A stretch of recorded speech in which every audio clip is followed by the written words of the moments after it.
ಆಯ್ತಾ? ಎಲ್ಲ ಬಂದರೆ ಸರಿ. ಓಕೆ.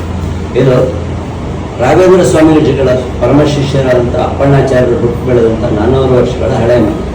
2009 ಪ್ರವಾಹದಲ್ಲಿ ಎಲ್ಲ ಕೊಚ್ಚೋಡು ಮನೆಯಲ್ಲಿ ಮಣ್ಣಿನ ಮನೆ ಆಗಿದ್ದರಿಂದ ಪ್ರವಾಹ ಎಲ್ಲ ಇಳಿಮುಖ ಆದಮೇಲೆ ಮತ್ತು ಪುನರ್ನಿರ್ಮಾಣ ರೀಕನ್ಸ್ಟ್ರಕ್ಷನ್ ಮಾಡಿ ಫಿನಿಶಿಂಗ್ ಕೊಟ್ಟರು. ಎದುರುಗಡೆ ಕಾಣ್ತಾ ಇದ್ದಾರೆ ಸರ್ಪದ ವಿಗ್ರಹ. ಕೃಷ್ಣ ಸರ್ಪ ಅಂತ ಆಗಿನ ಕಾಲದಲ್ಲಿ ಜೀವಂತವಾಗಿದ್ದು ಇಲ್ಲೊಂದು ಗೊತ್ತದಲ್ಲಿ ವಾಸವಾಗಿದೆ. ಸಮೀಪದಲ್ಲಿ ಜಪದ ಕಟ್ಟೆ ಅಂತ ಇದೆ. ಆ ಜಪದ ಕಟ್ಟೆಯಲ್ಲಿ ರಾಘವೇಂದ್ರ ಸ್ವಾಮಿಗಳು ಜಪ ತಪ ಅನುಷ್ಠಾನ ಎಲ್ಲ ಮಾಡ್ತಾ ಇದ್ದಿದ್ದು. ಹಾಗೆ ಹೊರಗಡೆ ಗ್ರಿಲ್ಗಳೇ ಹಾಕಿರೋ ಜಾಗ ಇದೆಯಲ್ಲ, ಅಲ್ಲಿ 17 ವರ್ಷಗಳ ಕಾಲ ವಿಶ್ರಾಂತಿ ತಗೋತಾ ಇತ್ತು. ಆ ಸಂದರ್ಭದಲ್ಲಿ ಅಪ್ಪಣ್ಣಾಚಾರ್ಯರು ಕೃಷ್ಣ ಸರ್ಪಕ್ಕೆ ಪ್ರತಿ ದಿವಸ ಒಂದು ಬಟ್ಲಲ್ಲಿ ಹಾಲಿಡ್ತಾ ಇತ್ತು ನೈವೇದ್ಯ ಮಾಡಿ. ಹೊತ್ತದಿಂದ ಈಚೆಗೆ ಬರೋದು, ಹಾಲು ಕುಡ್ಕೊಳ್ಳೋದು, ಮತ್ತೆ ಹೊತ್ತಕ್ಕೆ ಸೇರ್ಕೊಳ್ಳೋದು, ಬರೀ ಇದೇ ಕೆಲಸ ಆಗ್ತಾ ಇದೆ. ಇದನ್ನು ಒಂದ್ಸಲಿ ರಾಘವೇಂದ್ರ ಸ್ವಾಮಿಗಳು ಗಮನಿಸ್ಬಿಟ್ಟು ಮುಂದಿನ ಪೀಳಿಗೆ, ನೆಕ್ಸ್ಟ್ ಜನರೇಷನ್ ಯಾರಿಂದ ಯಾರಿಗೆ ಯಾವ ತಕ್ಕಲ್ ಬೇಕಾದ್ರೆ ತೊಂದರೆ ಆಗ್ಬೋದು, ಏನ್ ಬೇಕಾದ್ರೆ ಇದನ್ನಾದಷ್ಟು ಏನು ಆಗದೇ ಇರೋ ರೀತಿಯಲ್ಲಿ ಕಾಪಾಡಬೇಕು ಅನ್ನೋ ದೂರದೃಷ್ಟಿಯಿಂದ ಇದಕ್ಕೆ ಎಷ್ಟು ಬೇಗ ಸಾಧ್ಯ ಅಷ್ಟು ಬೇಗ ಇಲ್ಲಿಂದ ಬೇರೆ ಸ್ಥಳ ನೋಡ್ಕೊಂಡು ಹೋಗು, ಇಲ್ಲಿರೋದು ಬೇಡ ಅಂತೇಳಿ ಬೇಡ್ಕೊಂಡಾಗ ಅವರ ಆ ಬೇಡಿಕೆಗೆ ಮನ್ನಿಸಿ ಹೊತ್ತದಲ್ಲೇ ಶಿಲೆಯಾಗಿ ಪರಿವರ್ತನೆ ಮಾಡೋದು. ಅದೇ ಶಿಲೆಯನ್ನು ರಾಘವೇಂದ್ರ ಸ್ವಾಮಿಗಳಲ್ಲಿ ಪ್ರತಿಷ್ಠಾಪನೆ ಮಾಡೋದು. ಮೇಲ್ಗಡೆ ಕೂಡಲ್ಲಿ ಕಾಣ್ತದೆ ಅಪ್ಪಣ್ಣಾಚಾರ್ಯ ಪ್ರತಿಷ್ಠಾಪನೆ ಮಾಡಿರುವಂಥ ಆಂಜನೇಯನ ವಿಗ್ರಹ. ಕೃಷ್ಣ ಸರ್ಪ ಅಂತ ಹೇಳೋದಕ್ಕೆ ಮುಖ್ಯವಾದ ಕಾರಣ ಇದರಲ್ಲಿ ರೌಂಡ್ ಶೇಪ್ ಇದೆಯಲ್ಲ, ಇದು ಹಾವಿನ ಹೆಡೆ, ಈ 2 ಕಣ್ಣುಗಳು, ಇದು ಕೃಷ್ಣನ ಮುಖ, ಕಿರೀಟ, ನವಿಲ್ಗರಿ, ಕೈ, ಕಾಲು, ಶಂಖ, ಚಕ್ರ, ಅಂಬೆಗಾಲು ಕೃಷ್ಣನ ಚಿತ್ರ. ಇದರದ್ದು ಇನ್ನೊಂದು ವಿಶೇಷ ಅಂದ್ರೆ ಸುಬ್ರಹ್ಮಣ್ಯನ ಅವತಾರ ಆಗಿರೋದ್ರಿಂದ ಅಷ್ಟು ದಿವಸ ಕ್ಷೀರಾಭಿಷೇಕ ಆಗುತ್ತೆ.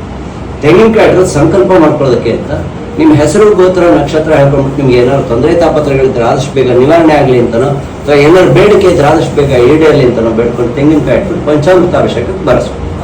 ಒಂದು ತೆಂಗಿನಕಾಯಿ ಬೆಲೆ 20 ರೂಪಾಯಿ ಇರುತ್ತೆ. ಹಾಗೆ ಒಂದು ಮಂಗಳವಾರದ ಅಭಿಷೇಕಕ್ಕೆ 200 ರೂಪಾಯಿ ಇರುತ್ತೆ. ಸಪೋಸ್ ನಿಮ್ಮಲ್ಲಿ ಯಾರಿಗಾದ್ರು ಮದುವೆ ಆಗದೆ ಇರೋದೋ, ಮಕ್ಕಳಾಗದೆ ಇರೋದೋ, ಕುಜದೋಷ ಇರೋದೋ, ಸರ್ಪದೋಷ ಇರೋದೋ ಅಥವಾ ಕೋರ್ಟ್ ಕೇಸ್ ಇರೋದೋ ಇಂಥದ್ದೆಲ್ಲ ಸಮಸ್ಯೆ ಇದ್ರೆ 5 ಮಂಗಳವಾರ, 7 ಮಂಗಳವಾರ, 11 ಮಂಗಳವಾರ ಈ ಥರದಂಥ ಹೊಸಳಿಕೆ ಅಭಿಷೇಕ ಮಾಡಿಸೋದ್ರಿಂದ ತಮ್ಮೆಲ್ಲ ತೊಂದರೆಗಳಿಂದ ಮುಕ್ತರಾಗ್ತದೆ. ಹೇಗೆ ಅಂತಂದ್ರೆ ಷಷ್ಠಿ ಅಂತಂದ್ರೆ ಪ್ರಿಯವಾದ 5 ಮಂಗಳವಾರದಲ್ಲಿ 2 ಷಷ್ಠಿ, 7 ಮಂಗಳವಾರದಲ್ಲಿ 3, ಈ ತರ ಷಷ್ಠಿಗಳ ಸಂಖ್ಯೆ ಜಾಸ್ತಿ ಆಗ್ತಾ ಹೋಗುತ್ತೆ.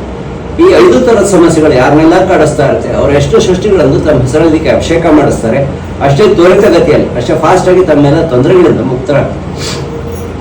ಹಾಗೆ ಸಾಮಾನ್ಯ ಸಮಸ್ಯೆಗಳು ಅಂತ ಇರುತ್ತೆ. ಉದಾಹರಣೆ ಆರೋಗ್ಯ, ವ್ಯಾಪಾರ ವ್ಯವಹಾರ, ಉದ್ಯೋಗ, ಮಕ್ಕಳ ವಿದ್ಯಾಭ್ಯಾಸ, ಈ ತರ ಸಮಸ್ಯೆಗಳಿಗೆ 1 ರಿಂದ 4 ಮಂಗಳವಾರದ ಅಭಿಷೇಕ ಅಥವಾ ಅವರ ಶಕ್ತಿಯಾನುಸಾರ ಇನ್ನು ಹೆಚ್ಚಿಗೆನೂ ಮಾಡಿಸೋದ್ರಿಂದ ಅವರು ತಮ್ಮೆಲ್ಲ ತೊಂದರೆಗಳಿಂದ ಆದಷ್ಟು ಬೇಗ ಮುಕ್ತರಾಗ್ತಾರೆ. ಇಲ್ಲಿ ನಡೆಯುವಂತ ಎಲ್ಲ ಅಭಿಷೇಕಗಳನ್ನು ನೀವು ಪ್ರತಿ ಬಾರಿನೂ ಇಲ್ಲೇ ಬಂದು ನೋಡ್ಬೇಕು ಅನ್ನೋದಾಗ್ಲಿ ಅಥವಾ ನಿಮ್ಮ ಮನೆಗಳಲ್ಲಿ ಪೂಜೆ ಪುನಸ್ಕಾರ ಮಾಡಿಸ್ಬೇಕು ಅನ್ನೋದಾಗ್ಲಿ ಅವಶ್ಯಕತೆ ಅಗತ್ಯತೆ ಏನೂ ಇರೋದಿಲ್ಲ.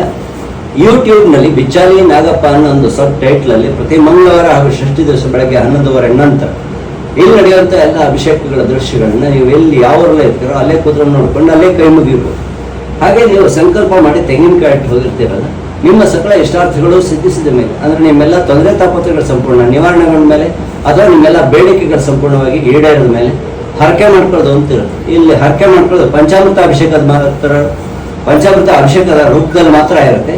5 ಮಂಗಳವಾರ, 7 ಮಂಗಳವಾರ, 11 ಮಂಗಳವಾರ ಈ ಥರದಲ್ಲಿ ನಿಮ್ಮ ಶಕ್ತಿ ಅನುಸಾರ ಯಾವ ಥರದಲ್ಲಿ ಎಷ್ಟು ಬೇಕಾದ್ರೆ ನೀವು ಬಂದು ಇಲ್ಲಿ ನಿಮ್ಮ ಹರಕೆಗಳನ್ನು ನೆರವೇರಿಸಬಹುದು.